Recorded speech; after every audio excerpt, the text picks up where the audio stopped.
मसीह यसु के जलाली और बाबरकत नाम में आप सबकी सलामती हो। मैं आपको वेलकम करना चाहती हूँ अपने इस यूट्यूब चैनल पर।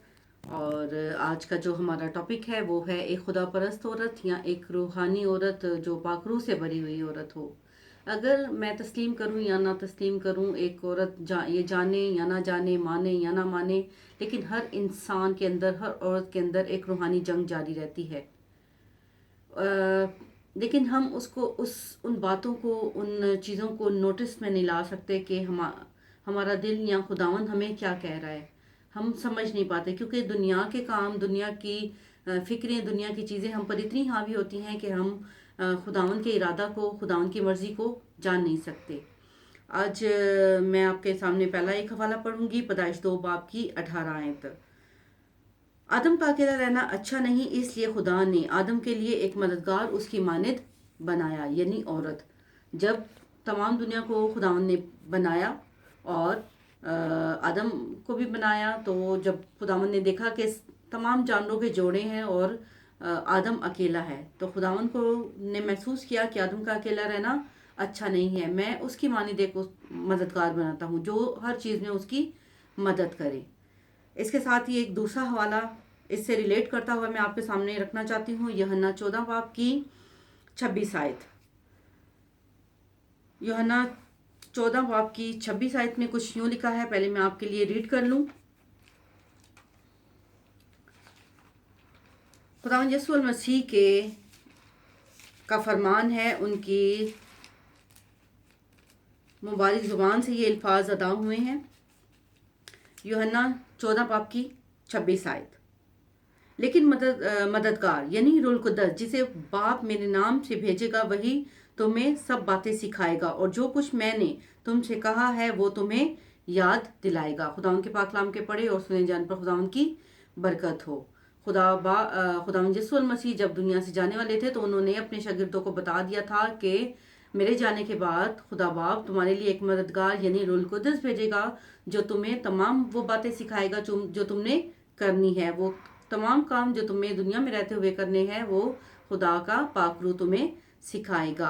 अगर हम दुनियावी ज़िंदगी में देखें तो जब एक मर्द की शादी होती है और उसकी शरीके हयात जो जो कुछ वो उसको कहती है वो उसी पर चलता है, उसकी मर्ज़ी को पूरा करता है, उसकी बात को वो मानता है। ये आपने अपने इर्द गिर्द नोट किया होगा।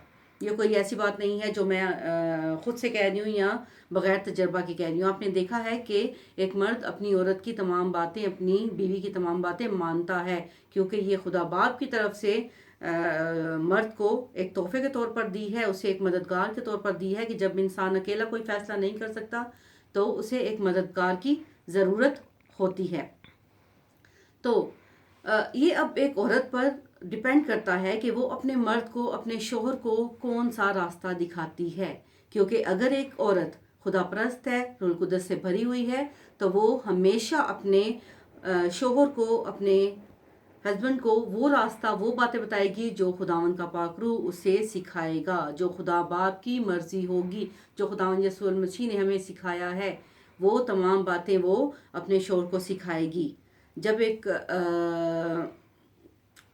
घर में अगर हम देखें, क्योंकि हम लोग पाकिस्तान में रहते हैं, मशरकी एक कल्चर को प्रेजेंट करते हैं, वहाँ रहते हुए जब किसी लड़के की शादी होती है तो वो जॉइंट फैमिली सिस्टम में वो लड़की ब्याह कराती है। अब अगर वो लड़की खुदावंद के ताबिया है, खुदावंद के खौफ में ज़िंदगी गुजारती है, तो वो हमेशा अपने सास ससुर को, अपने इन लॉज को हमेशा अपने साथी या अपना हिस्सा समझती है और कभी भी उनके अगेंस्ट नहीं जाना चाहती, उनके खिलाफ कभी भी वो नहीं जाएगी। बाज़ औक़ात हाँ, लड़कियों को भी कुछ मसाइल का सामना करना पड़ता है, लेकिन अगर इंसान सब्र करे, इत्मीनान रखे और खुदा बाप से मदद मांगे तो खुदावंद हर वक्त उसकी मदद करने के लिए तैयार है। तो जिस तरह एक गाड़ी को चलने के लिए पेट्रोल की ज़रूरत है, हमें खुद चलने के लिए, कामकाज करने के लिए हाथों पाँव की ज़रूरत है, हमें सोचने के लिए, समझने के लिए दिमाग की ज़रूरत है, उसी तरह एक मसीही ख़ानदान को परवान चढ़ाने के लिए, उसे मजबूत बनाने के लिए और खुदावंद के ताबिया रहने के लिए एक रूहानी اور خدا پرست عورت کی ضرورت ہے۔ ایک عورت جتنی خداوند کے تابع رہے گی اس کا گھر اتنا ہی پرسکون ہوگا اور خدا باپ کی برکات سے مالا مال ہوگا۔ جس طرح ایک مرد کے لیے جو وفادار بیوی ہے وہ میوہ تاک کی مانند ہے اور مبارک ہے، خداوند کی طرف سے اس کے لیے تحفہ ہے، اسی طرح وہ اپنے بچوں کے لیے بھی مبارک ماں ہے۔ وہ بچے جو اپنے ماں باپ کے تابع رہتے ہیں، اور وہ ماں باپ جو خداوند کی تعلیم، خداوند کو اپنے ہمیشہ پہلا درجہ دیتے ہوئے اپنے بچوں کی تعلیم و تربیت کرتے ہیں، ان کے بچے کبھی بھی غلط راہ پر نہیں جاتے، وہ کبھی بھی نہیں بھٹکتے۔ تو ایک اچھی ماں جو خود خداوند کے تابع رہتی ہے وہ اپنے بچوں کو بھی ہمیشہ خداوند کی تعلیم دیتی ہے، خداوند کے احکام سکھاتی ہے، اور ہر وقت اٹھتے بیٹھتے انہیں سکھاتی ہے کہ خدا باپ کی کیا تعلیم ہے، کہ خداوند یسوع مسیح نے ہمارے لیے جب جان دی اور خداوند یسوع مسیح نے ہمیں کیا سکھایا ہے۔